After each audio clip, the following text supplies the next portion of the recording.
Ladies and gentlemen, thank you for standing by, and welcome to the Maxar Technologies Q1 2020 conference call and webcast. At this time, all participants are in listen-only mode. After the speaker's presentation, there will be a question-and-answer session. To ask a question during the session, you need to press star 1 on your telephone keypad. Please be advised that today's conference is being recorded. If you require any further assistance, please press star 0.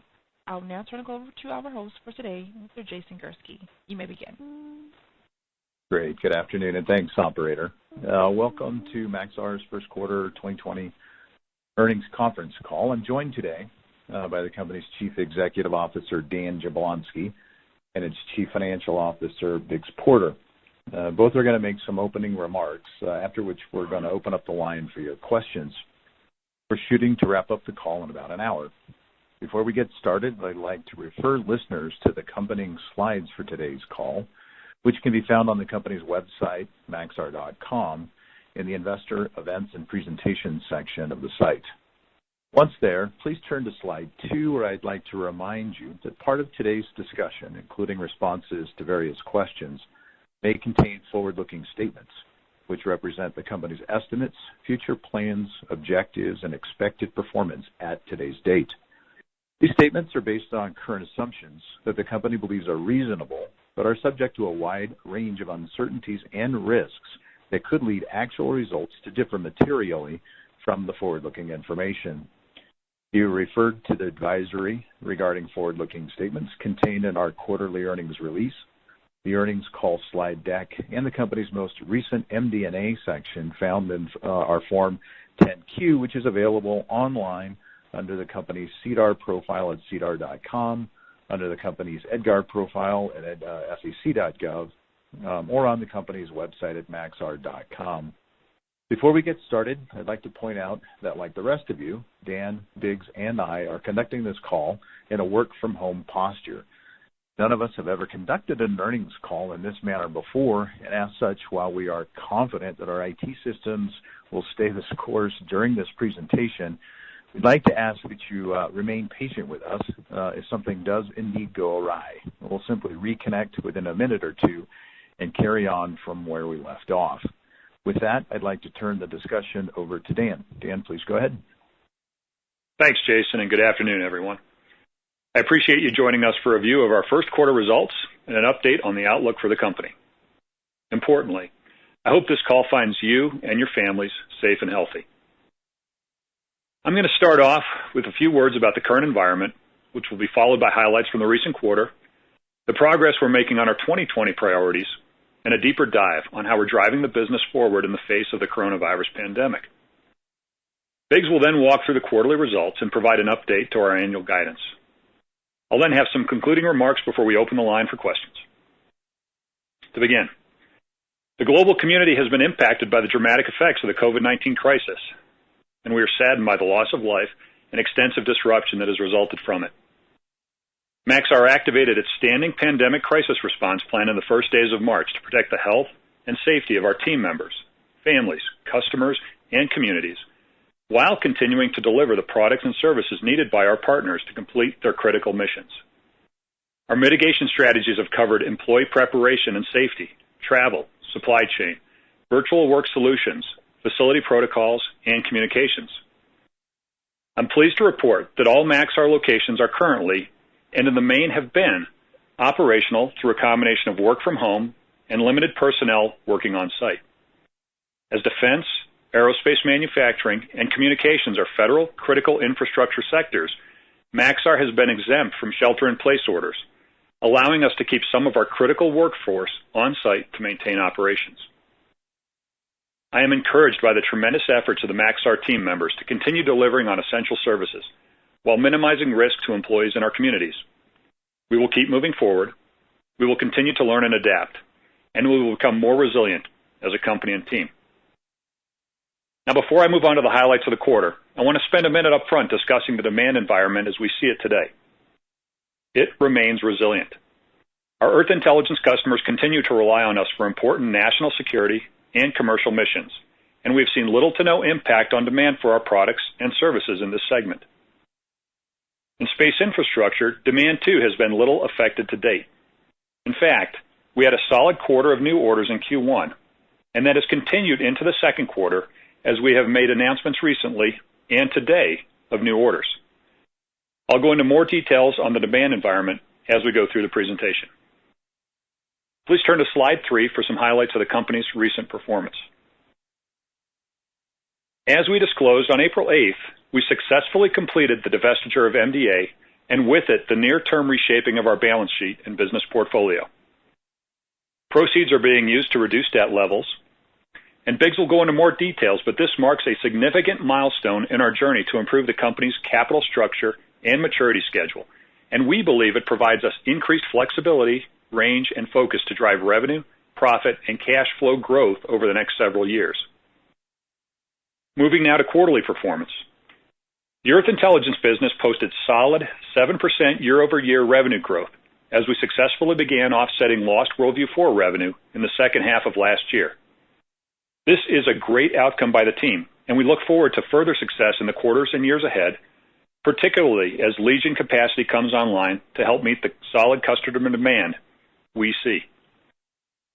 Space infrastructure, we saw solid and diversified bookings in 2019, and we're off to a good start in 2020 with a book-to-bill above 2.5 times in the first quarter. And today, we announced an order for multiple 1300-class satellites in the range of several $100 million. Combined with Q1 bookings, this order brings the tally to roughly $700 million for the year and should allow us to string together at least 2 consecutive years with a book-to-bill greater than 1. That marks good progress on our diversification strategy and business development efforts. Total company adjusted EBITDA fell $22 million year over year, driven by solid performance at Earth Intelligence, but offset by $32 million in charges related to higher actual and projected COVID-related costs and a charge for a test failure we experienced in late April at Space Infrastructure. We'll cover these details in a moment, but both charges were anomalous and unexpected. Excluding these 2 items, adjusted EBITDA would have been $109 million in the quarter. Free cash consumption tracked in line with expectations at $73 million, which is an improvement from the first quarter of 2019 when we consumed $158 million. Total book-to-bill was 1.1 times. However, that number is dampened by the continued drawdown of backlog related to the Enhanced View contract signed back in 2010. Without this effect, book-to-bill would have been higher. Importantly, Enhanced View-related backlog from the original contract will burn to zero in the third quarter of this year, and we'll move to booking annual option exercises into backlog when we receive those orders, which is typically late in the third calendar quarter each year. Please note that with the satellite award announced today, we have roughly 90% of our expected 2020 revenue now in backlog, with plenty of renewal activity and other pursuits in the pipeline. Now to a few words on guidance. While our business is not immune from the effects of the coronavirus pandemic, as we are seeing some stress in our supply chain and an elongating sales cycle in some markets, we do have quite a bit of visibility on our programs with the U.S. government, international allies, and commercial companies. As I mentioned up front, we continue to see solid demand as customers look to continue to fulfill critical intelligence, defense, and commercial missions. We've seen solid bookings and continue to see strong sales pipeline across both Earth Intelligence and Space Infrastructure. With that said, we have decided to lower our EBITDA guidance for the year by $30 million to a range of $370 to $410 million. We're doing this to absorb the $32 million in charges at Space Infrastructure, which were driven by projected cost increases that we expect as a result of the COVID pandemic, and rework to resolve an anomaly discovered during a test in late April on a commercial satellite program. I think it's important to note that without these unusual charges, we are tracking in line with our initial adjusted EBITDA outlook for the year. While I'm disappointed that we're having to book these charges, it's important to keep them in context. We're known for building great satellites and delivering critical mission performance. These are late-stage programs that were won in 2016 and 2017. We're committed to getting these programs ready for launch and delivering on customer expectations. Now, this updated guidance assumes no changes in the funding status of our programs, that the current social distancing restrictions seen across the world continue through the end of the second quarter, and that we begin to slowly return to more normalized movements and activities in the second half of the year. Please turn to slide 4 for an update on our 2020 priorities. First, we said back on the fourth quarter call that we'd be focused on getting the MDA transaction closed so that we could reduce debt levels. We also said we'd be looking to deploy capital in a disciplined fashion and maintain the financial flexibility we'd need to fund the growth opportunities we see in front of us. Well, so far, so good. Despite COVID, MDA is closed. Our leverage ratio is healthy relative to covenants, and we had roughly $500 million in liquidity at the end of the quarter. Importantly, we have no maturities until the end of 2023. In our view, this should provide us the flexibility we need to execute on our multi-year growth plan. Our second priority is to continue to position our Earth Intelligence business for long-term growth by focusing on the Worldview Legion build, ramping our sales and marketing efforts of the capacity this constellation will add to our existing operations, and continuing to leverage our investments in artificial intelligence, machine learning, analytics, platforms, and products. We are making good progress. The segment grew 7% this quarter, and we signed contracts with the U.S. government on the Janus IDIQ vehicle, with HERE to support mapping applications, and with Toyota to support autonomous driving solutions. We've also been working in a creative manner with our U.S. government customers to continue delivering, enhancing Earth Intelligence platform and product capabilities to support their missions as they too adjust to working in a COVID-impacted environment. I'm also pleased to report that the Legion program remains in line with budget expectations, and that we continue to expect launches to begin in the first half of 2021. We are in active conversations with both our government and commercial customers about Legion, and we expect the constellation's incremental capacity will be a driver of growth over the next several years, given the solid demand signals we continue to see. The sales cycle is tracking in line with our expectations, and we will provide further updates as we get closer to launch. Our third priority has been the continued re-engineering and diversification of space infrastructure. Again, we made solid progress this quarter with bookings from both NASA and Intelsat that generated a book-to-bill of 2.5 times for the segment. On re-engineering, we continue to make progress on plans to implement our recent footprint reduction efforts and to streamline processes and operations. On the performance side of things, EBITDA was negatively impacted by the two buckets of projected cost increases I discussed earlier, which we didn't see as risks going into the quarter. First, the COVID bucket, at $18 million, relates to supplier and productivity issues caused by our efforts and the efforts of our suppliers to dampen the spread of the coronavirus. These include the forward-looking effects of continued social distancing through June and the impacts of schedule delays of two suppliers on one program.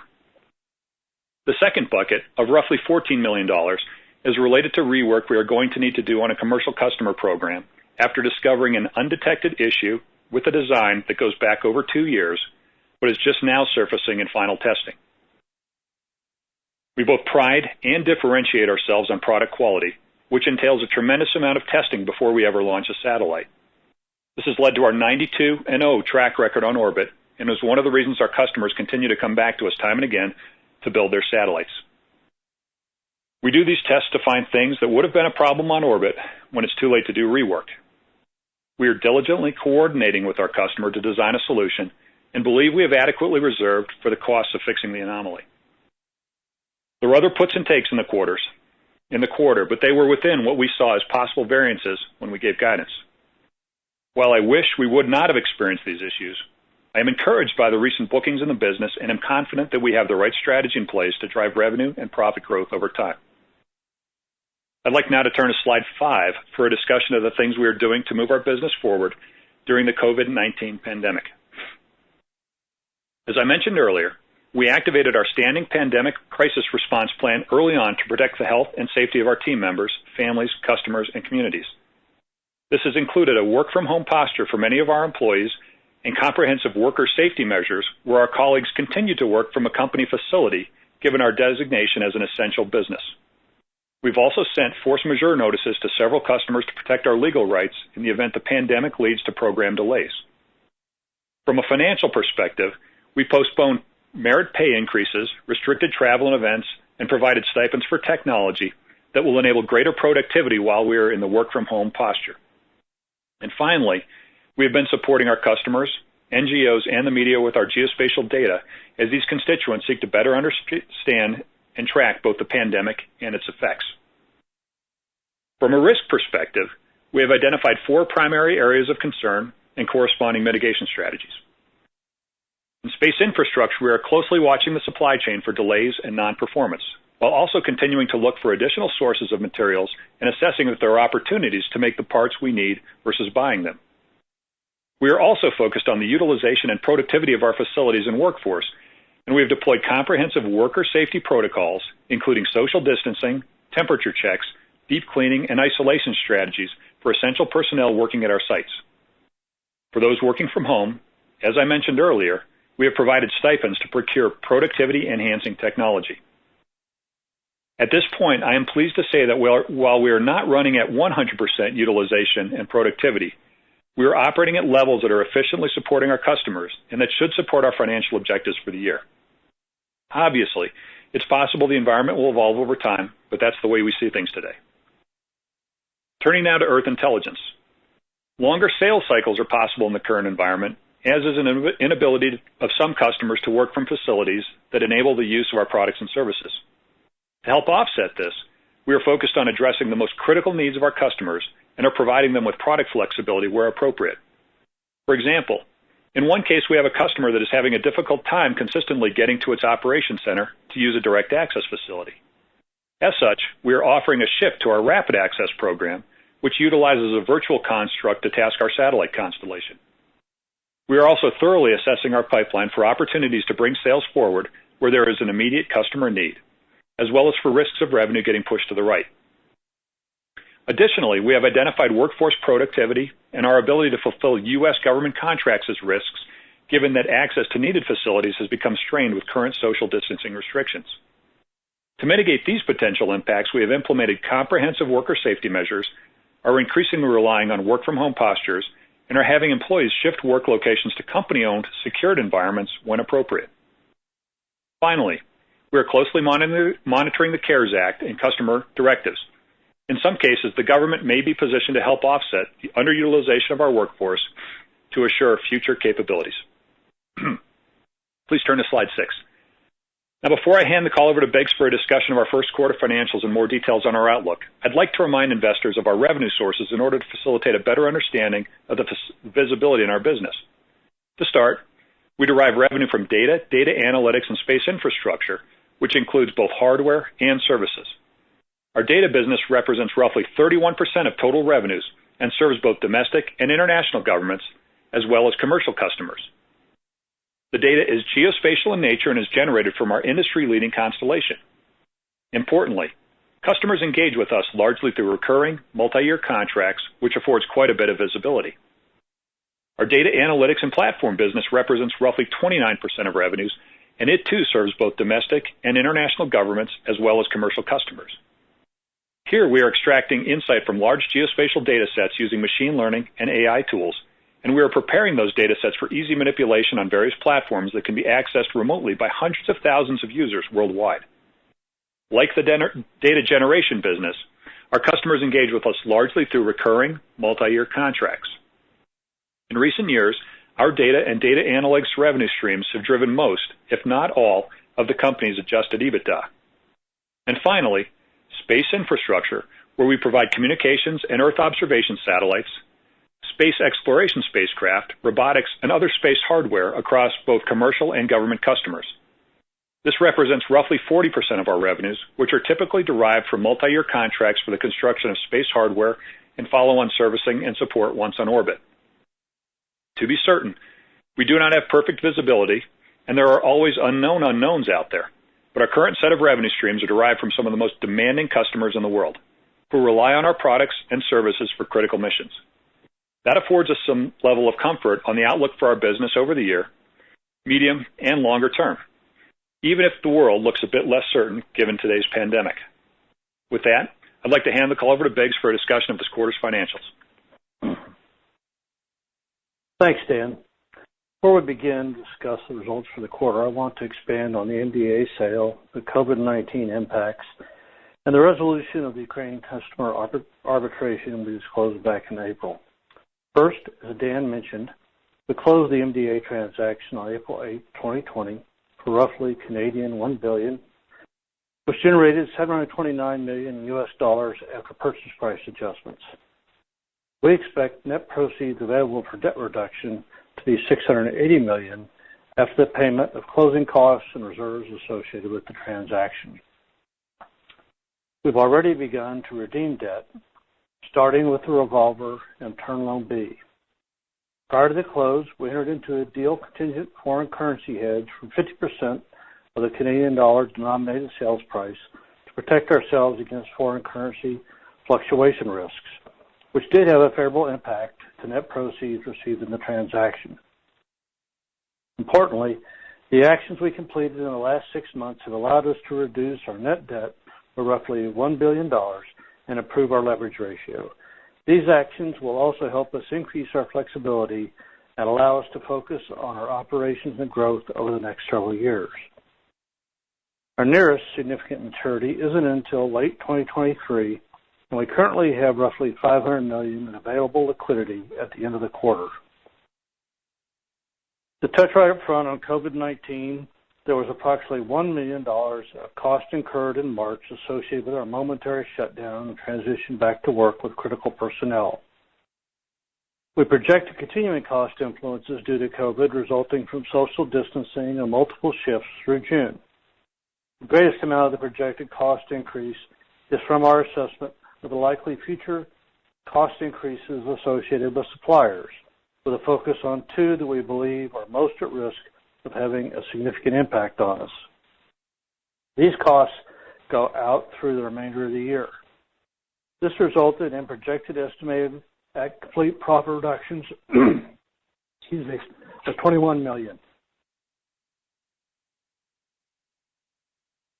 Because we have one big loss contract and many late-stage contracts under percent complete accounting, almost all of this, $18 million, was recognized as a reduction in earnings in the first quarter. While touching on the effects of percent complete accounting when unforeseen events occur in late stages of a contract, I should note that the test failure we experienced very recently in April was a project that was in the final stages of testing before shipment. As such, the percent complete was very high, so almost all that estimated complete change fell through the bottom line in the first quarter, resulting in a reduction of adjusted EBITDA of $14 million. As Dan said, we don't like to charge, but we do these tests for a reason.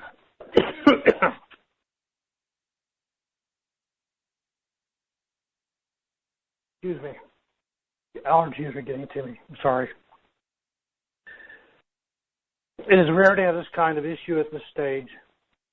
The last time we had a significant test issue at this stage was in 2015. But both we and our customers benefit from the quality controls we put in place. As Dan mentioned, excluding the unforeseen items, we had a solid quarter and believe that our adjusted EBITDA results, excluding these items, which would have been $109 million, are a better indicator of the underlying strength of the business.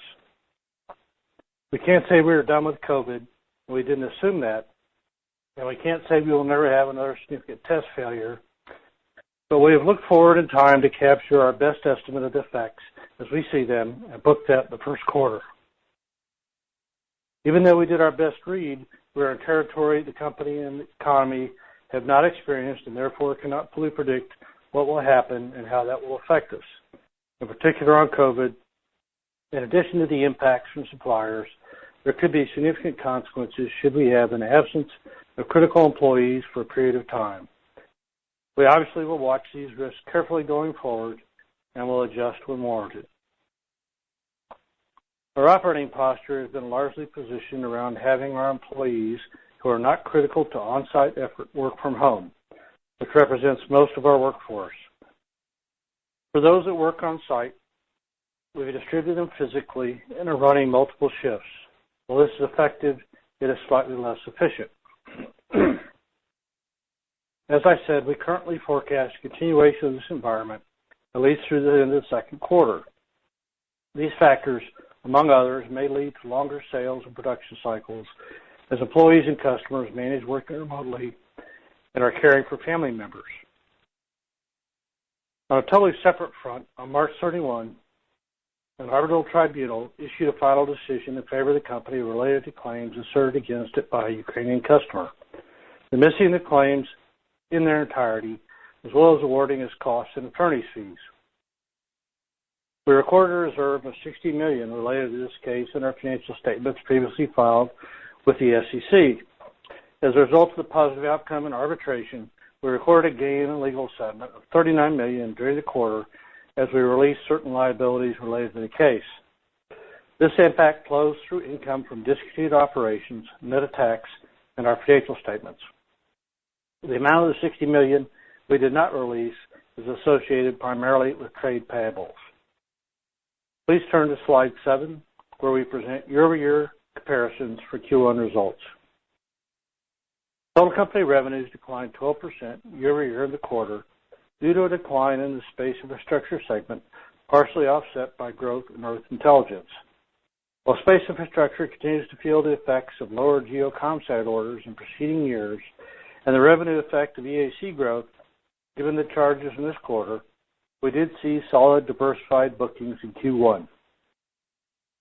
Adjusted consolidated EBITDA margins decreased 280 basis points year-over-year, driven by lower margins in the Space Infrastructure segment, in part offset by growth in the Earth Intelligence segment and lower corporate and other expenses. Corporate and other expenses were lower year-over-year, driven by a foreign currency exchange gain of $2 million in the quarter compared to a loss of $5 million in Q1 2019, lower SG&A costs, and lower retention expenses in the Space Infrastructure segment. GAAP EPS for continuing operations was a loss of $1.30 in the first quarter of 2020 versus a loss of $1.14 in the first quarter of 2019. The higher loss per share in the current quarter was primarily a result of lower overall product margins due to the lower volume, the $32 million in charges we experienced in Space Infrastructure, and impairment of our orbital receivables balance related to increased customer credit risk. This was partially offset by a decline in SG&A costs due to the restructuring and cost-cutting efforts in Q1 2019, lower depreciation and amortization expense due to the sale of our Palo Alto property in Q4 19, and revenue growth in the Earth Intelligence segment. Please turn to slide 8. Earth Intelligence revenues increased 7% year-over-year in the quarter, driven by new contract awards and program expansion on existing contracts. Please note that Q1 2019 was negatively impacted by a delay in the signing of the contract renewal with the international customer, as well as the loss of WorldView 4. As Dan mentioned, we were able to begin recovering some of the lost WorldView revenue in the second half of 2019, which is helping to drive positive year-over-year growth as we begin 2020. As a reminder, we will see $40 million half-on-half revenue and EBITDA decline in the second half of the year on the Enhanced View contract. The remaining deferred revenue and backlog associated with the original 2010 contract will burn off during the third quarter of this year. In that quarter, we expect another $300 million option exercised by the U.S. government, which is an amount that will be added to backlog at that point and then recognized as revenue in the forward 12 months starting in September. Adjusted EBITDA margins remained relatively consistent year-over-year. Quarter-over-quarter, revenue declined 5%, primarily due to timing of customer renewals and seasonality, while adjusted EBITDA declined 470 basis points, driven by lower JV income and lower overall revenue. Please turn to slide 9. Space Infrastructure revenues declined 37% year-over-year, driven by a reduction in commercial program volume and the revenue effect of the charges this quarter, which reduced our percent complete on certain programs. Adjusted EBITDA margins decreased 2,850 basis points, primarily as a result of these charges. It is important to note that Space Infrastructure's results include higher rent expense given the sale-leaseback transaction we entered into at our Palo Alto facility in the fourth quarter of last year. Quarter-over-quarter, revenues decreased 14%, and adjusted EBITDA margins decreased 1,710 basis points, driven by the factors previously mentioned. Importantly, Space Infrastructure experienced solid orders this quarter and a book-to-bill of 2.5 times. As Dan mentioned, we also recently booked an order for multiple GEO sets that, when combined with Q1 orders, should drive another year of backlog growth. Importantly, these GEOs will utilize flight-proven technologies that we have deployed in the past, thus keeping execution risk to a minimum. We expect this program to be nicely profitable and cash flow positive over the life of the builds. This order also has built-in protection against unexpected growth from COVID effects. Fortunately, our diversification efforts in this business are beginning to bear fruit. We are running book-to-bills well above 1, and we continue to see revenue, profit, and cash flow growth in the years ahead. Please turn to slide 10. The company used $13 million in operating cash flow this quarter and invested $60 million in CapEx and developed intangibles. Under the CARES Act, all single employee funding obligations due during calendar year 2020 can be delayed until January 1, 2021, with accrued interest added to the delayed payments. We have contributed $3 million to our pension plan in the first quarter, and we have the ability to defer the remaining $50 million in payments until January 1, 2021. We also can defer $18 million of employer FICA out of 2021 and 2022. As a note on cash interest, we have interest payments due on our 2023 notes in Q2 and Q4. This will lead to higher cash interest payments in those quarters compared to Q1 and Q3. Please turn to slide 11. We finished the quarter with consolidated net debt of roughly $3 billion, up $83 million from Q4 19. Our bank-defined leverage ratio ended the quarter at approximately 4.7 times, down roughly 0.3 of a turn from Q4, driven by improvements in trailing 12-month net income and allowable EBITDA add-backs under the credit agreement. This compares to our covenant of 7.5 times. Had the MDA sale closed on 3/31, our pro forma leverage ratio would have been 4.2, an improvement of 0.8 of a turn from Q4. With the MDA sale complete and considering our guidance for the remaining 3 quarters effectively unchanged from prior expectations, we expect to stay below 5.7 times, even using the bottom end of our guidance, which I will get to in a minute. We had roughly $500 million liquidity at the end of the quarter via a combination of cash on hand and availability under our credit facility. Please turn to slide 12 for a quick update on our projected debt structure going forward.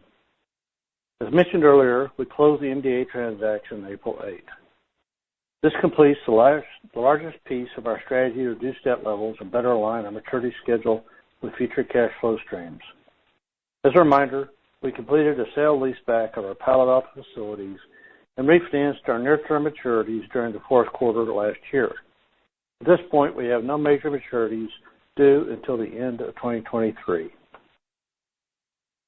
Please turn to slide 13 for a discussion on 2020 guidance.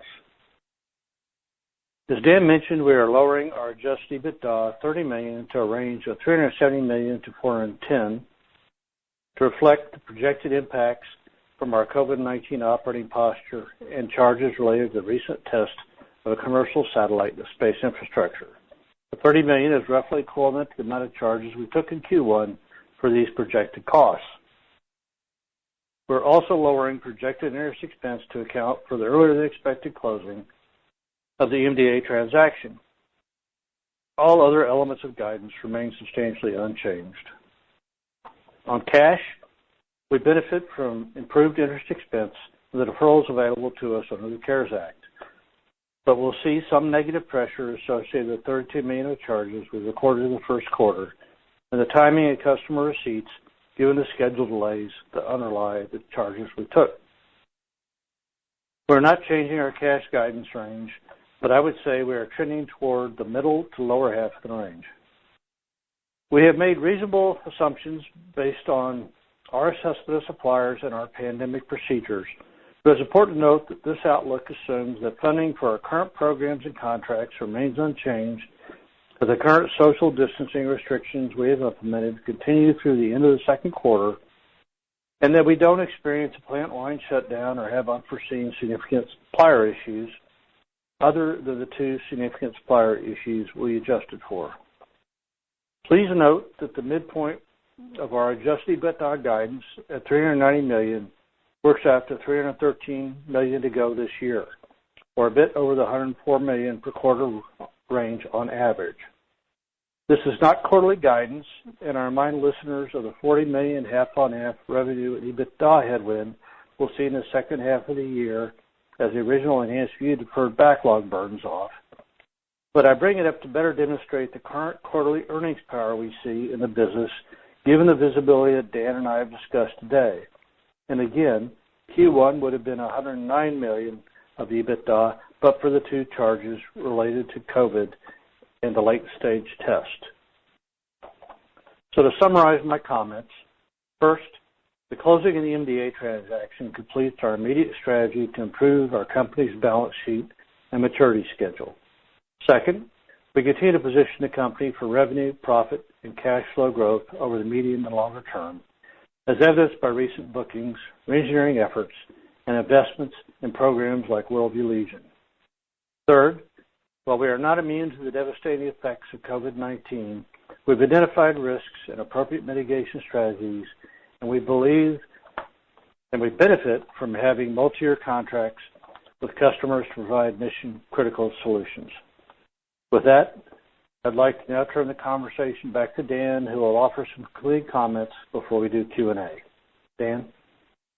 Thanks, Biggs. If you'd please turn to slide 14. You've heard me present this slide in the past, so I won't belabor it, but I do think it's an important reminder that we are on a journey here at Maxar. In the near term, we've been focused on cleaning up the balance sheet, re-engineering space infrastructure, and recovering from the on-orbit failure of the Worldview 4 satellite. As we near the midway point of 2020, I think it's fair to say that we are beginning to transition into the medium-term portion of our journey, which focuses on positioning the business for revenue, profit, and cash flow growth. And of course, over the longer term, which in our mind takes us out to the 2022-2023 timeframe, we'll be looking to accelerate financial performance and to further optimize our capital structure. In my view, this narrative and playbook remains as intact today as the day we introduced it to our investors last year.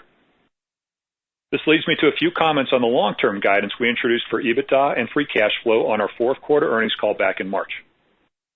While there is some level of uncertainty in the world, given the nearer-term impacts of the COVID pandemic, for which we believe we've appropriately reserved with the update to our 2020 guidance, we continue to see a path to our long-term financial goals. Demand in Earth intelligence remains robust. Legion will add growth capacity to our constellation.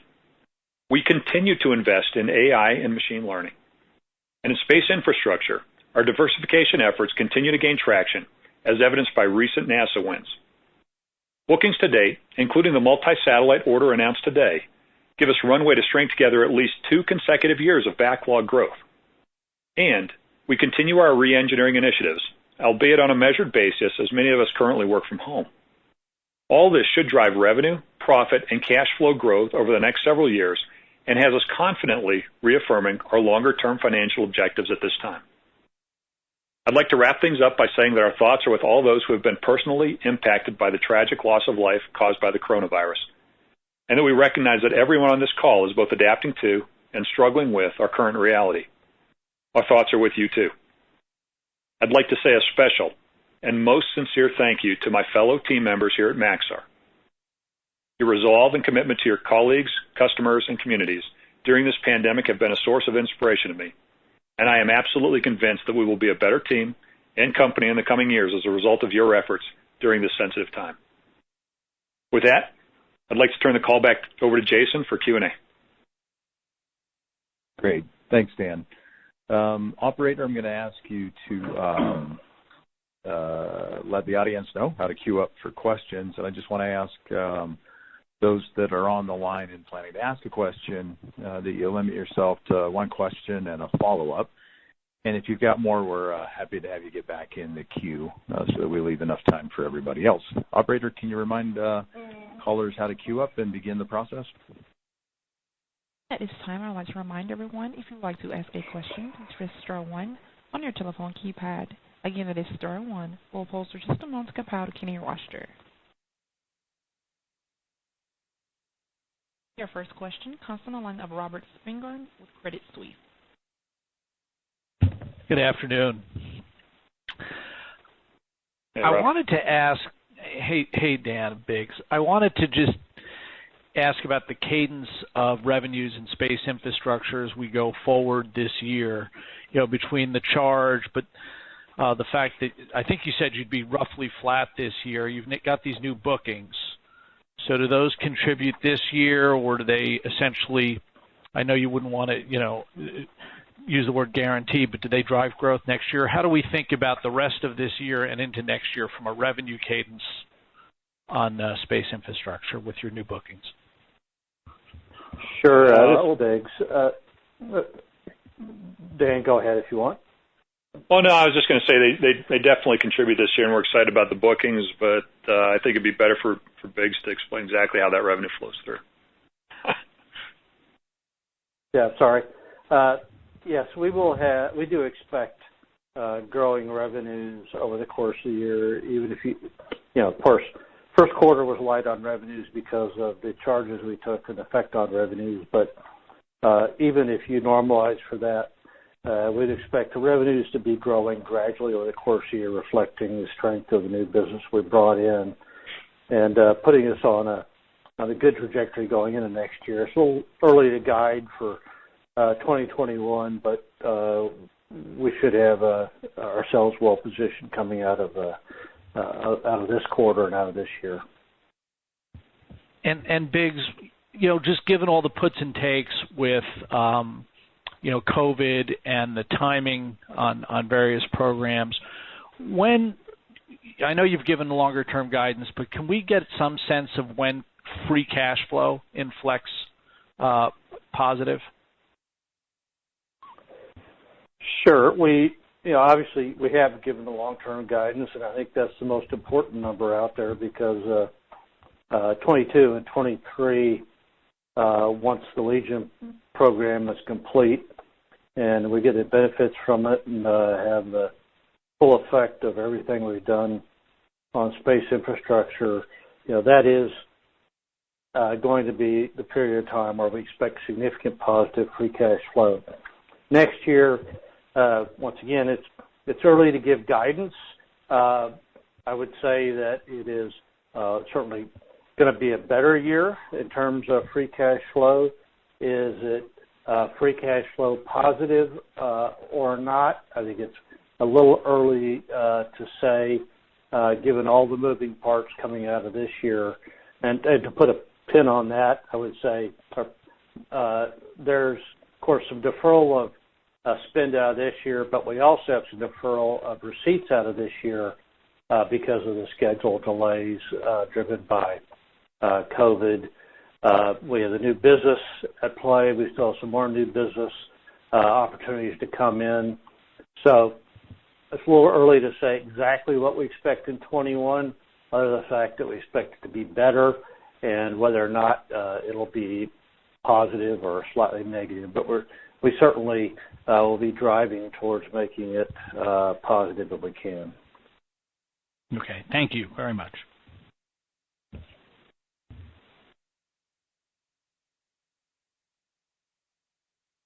Your next question comes from the line of Ben Armstein with J.P. Morgan. Hey, good afternoon, everyone. Good afternoon. So just a couple of questions on the COVID-19. How should we think about your bracketing of that risk with the charges in the quarter? Are those two suppliers operating better now versus where they were in March and April? And has there been any impact on the World Legion timeline, and how should we kind of think about risk to that kind of schedule for launches next year?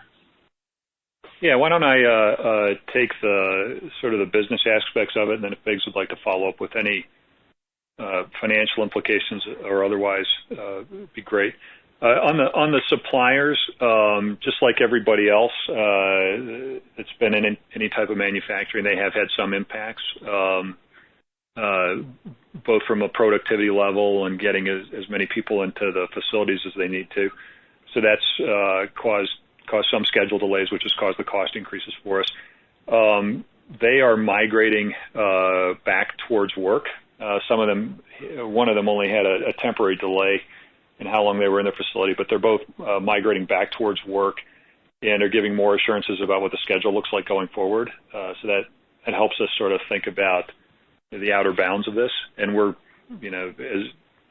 not sure about resurgences or anything like that on COVID, but we've seen much better productivity levels as we've gone forward as well, and hope for better after the end of the second quarter.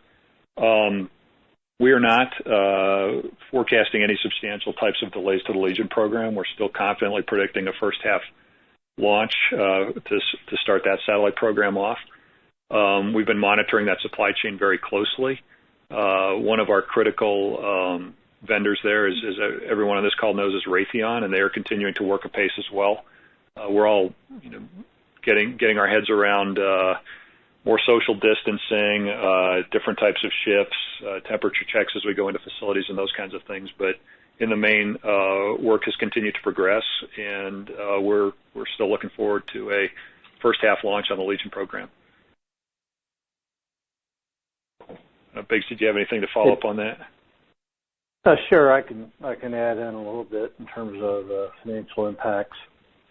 Yeah, as we already commented on, the greatest amount of impact that we've forecasted was associated with what happens from a schedule standpoint, which drives cost out into the future. But we did our best job of estimating that.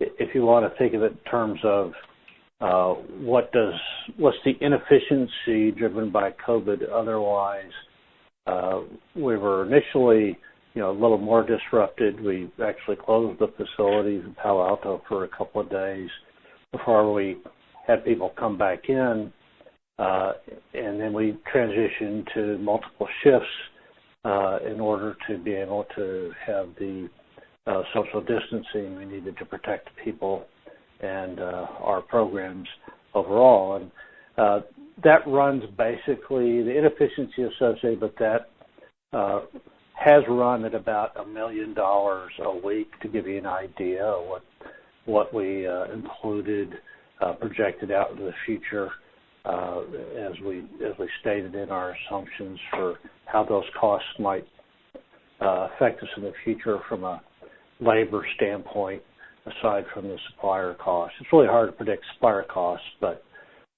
we've already know more or less what it's affecting us from a labor standpoint, just to do the social distancing. We'll probably get better at that as we go along, but that's really the experience to this point. Great, thanks. Just keep with that. Your next question comes from the line of Thanos Moschopoulos with BMO Capital Markets. Good afternoon. Dan, regarding the multiple satellite awards, I presume those are C-band replacements. Can you comment on whether there might be other C-band replacements that are still in the pipeline? Well, hey, Thanos. Good to hear from you. We're not commenting on who the customer is or what the nature of the satellites are, other than that they are geocommunications satellites, the 1300 class, and of a type we've built before. We're very comfortable with the type of order we got. We're really excited about it, and we're looking forward to working on them and delivering them soon. But would love to give you more at this time, when we will, as soon as we're able. Could you comment on whether the cash flow profile of those contracts might differ from what we would normally see with the Commercial Geo Contract, or should it look pretty similar? No, that's a great question, particularly as we think about all the other things we have to think about these days, including COVID. This particular award should allow it to maintain cash flow positive through the life of the program. So that's a good way that it's structured. It also has some built-in protections related to COVID-type impacts if we see those escalating throughout the life of the build. Okay. Just a quick one. Regarding the anomaly, is there any risk of that transpiring on other satellites in the factory, or was that very unique to that specific satellite?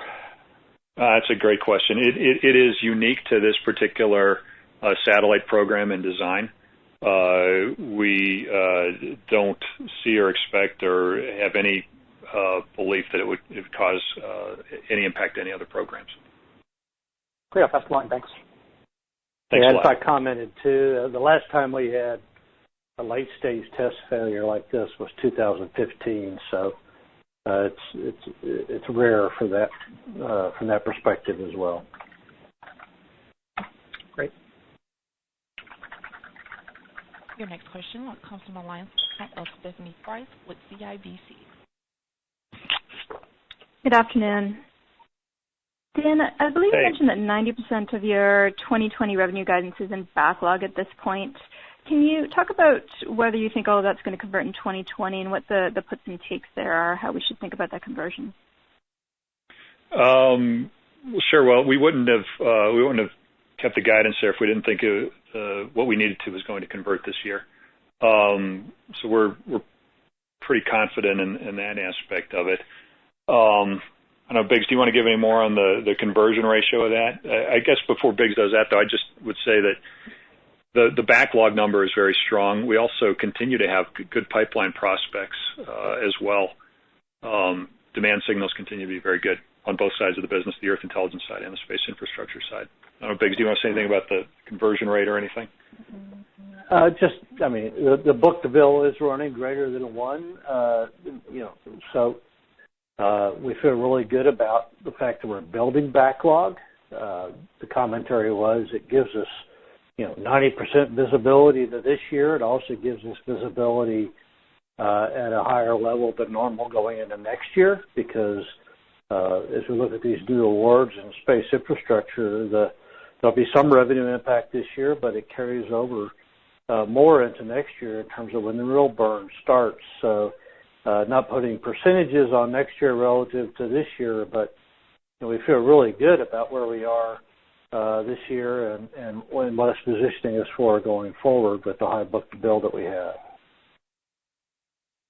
Great, thank you. And then, Biggs, maybe this one's for you as well. I was just hoping you could talk a little bit more about your reengineering initiatives and maybe more broadly about the fixed versus variable costs and how you're thinking about them in this environment. That's an interesting question. I do think that we're still fully committed to everything that we've been doing, by example, to transform the space infrastructure business to have it be positioned for more government work, having a more diverse business base, and we see the evidence of that in the awards that we've been receiving. We want to continue to do that. There's some level of investment that's going to require, but we are pacing ourselves in terms of those investments in this environment, not so much to defer the spend as much as it is how much can you accomplish when you work from home as opposed to everybody on site. In terms of the other things we've done to reduce costs, I think we're very happy we've done those. We benefit from those. We're not necessarily, we'll always look to reduce costs wherever we can, but keep in mind, our business base, as we said, is very strong, and customer interest in our products and our services is very strong. So we don't need to react to a declining business base and take corrective actions associated with that. We'll just look to where we can be more efficient, like we always would. Great, thank you. Your next question comes from the line with Tim James with TD Securities. Thanks. Good afternoon, everyone. Just wondering, Dan, if you could talk a little bit about what you're monitoring in terms of implications from the potential economic fallout from the pandemic. What revenue sources, if any, in your view, could be impacted as we look a little bit further down the road in the coming kind of quarters and into 2021? Yeah, sure. I think, thanks, Tim. Given the long-term nature of some of our contracts and the business cycle, we have a lot more visibility, and I think other industries do. So that's been good at this stage. We are continuing to watch all things very closely. On the one hand, we're seeing very strong demand and unique applications for Earth intelligence in this environment that I think are upsides to how we're thinking about the demand structure on it. On the other side, look, there are definitely risks out there, and there are things that we don't know about how this propagates or what happens yet. Two in particular we're watching very closely are oil prices and how that might impact either downstream customers of communications satellite companies in the energy markets or otherwise, as well as how it might impact some of our customers overseas. Historically, we've always been very resilient in those types of markets because of the types of defense and intelligence applications we provide, but we watch it very closely. We're also watching budget impacts and what may come down the pike at some point in time with regard to national budgets. And so we've always been thought of as very necessary and providing a very good product at a very good value. And so that's been a good thing through ups and downs of economic cycles and different budget cycles. But we're definitely watching those. And as we said in the remarks, we continue to watch the supply chain and those types of things very closely because of any knock-on or derivative impacts those might have on our business. Okay, thank you. And then just a quick follow-up question for Biggs. I guess maybe it's a bit more of a clarification, just thinking about cash flow for 2020 and the unchanged guidance, or I think you indicated you kind of moving more towards the mid to lower end of guidance. Am I thinking about this correctly in terms of sort of non-recurring impacts? We've got the cash impacts of the $32 million in costs called out here in Q1. And then it's roughly $30 million in potential deferrals related to the CARES Act and the Social Security deferrals. Are those sort of offsetting influences, or the offsetting sort of non-recurring influences on cash flow this year that we should be thinking about, or is there anything else? The other thing is some receipts have been shifted from 20 to 21. I think I commented on briefly earlier. So there's some movement of cash from out of this year, inflows out of this year associated with that. So then there'll be some timing changes on suppliers too. So there's a lot of things moving around. At the end of the day, we left our guidance alone, which I think indicates, as you say, that things pretty much offset. Okay. We also benefited from the lower interest that comes from closing the MDA transaction as early as we did. So that's another positive influence. Right. Okay, great. Thank you very much, Biggs. Tim, maybe just to follow up on the first part of that question as well, just, as we think about the environment we're working in now, it's been really interesting to see how telecommunications infrastructure has become even more important for people working in work-from-home posture, creating resiliency for lots of different things. So I think that's helped our demand posture on the space side. The world hasn't gotten any quieter because of this, so on a national defense and intelligence infrastructure as well, both for the space capabilities we provide, but also for the Earth intelligence side.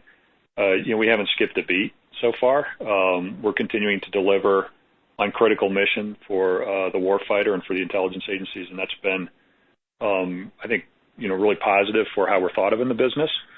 And I think it's showing itself as even more important that we're able to do that, and to be able to deliver an unclassified medium for them as well, as large portions of their workforces haven't been able to get into all the classified environments they might want to.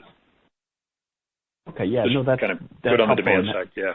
And that's where I was trying to, or going a little bit with this, was just trying to understand some of the puts and takes, because I think we obviously jump to conclusions and think about the risks related to the credit profile, maybe as some commercial customers and what have you, but there are obviously some potential benefits as well, as you've highlighted, that maybe offset a portion of that when we're thinking about the potential economic fallout from a recession here. Thanks, Tim. Perfect.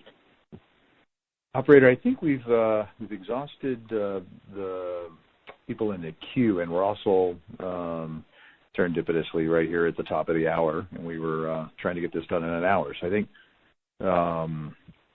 at this point we're going to thank everyone for dialing in, for your support, and ask that if you've got any follow-up questions, feel free to reach out to me, Jason, and I'll try to get them answered and get you connected with Dan and Biggs over the next few days as appropriate. Again, thanks for dialing in, everyone, and we look forward to catching up with you next quarter. Thanks, Operator. This does conclude today's conference call. You may now disconnect.